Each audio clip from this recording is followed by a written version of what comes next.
আজিজুল ভাই এটার দাম কত? 4,20,000 টাকা দাম চাচ্ছে আজিজুল ভাই এই গরুটার। দাঁতে কয়টা? 4টা দাঁত। 2026 কুরবানির জন্য কিন্তু গরুটা পারফেক্ট। জাতের কথা যদি বলি, এটা কি জাত ভাই? এটা নেপালের গিরের কুড়া আছে। এবার ঠিক আছে।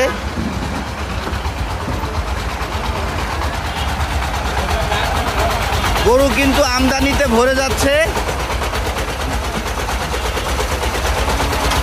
আজকে সকাল থেকে অনেক বৃষ্টি হয়েছে। বৃষ্টি ছাড়ার পরেই কিন্তু প্রচুর পরিমাণের গরু আমরা দেখতে পাচ্ছি 2026-27-এর জন্য লালন পালন উপযোগী দেখতে পাচ্ছেন। আর আমি তো আছি আপনাদের সাথে। কে কোথা থেকে দেখতেছেন জানাবেন।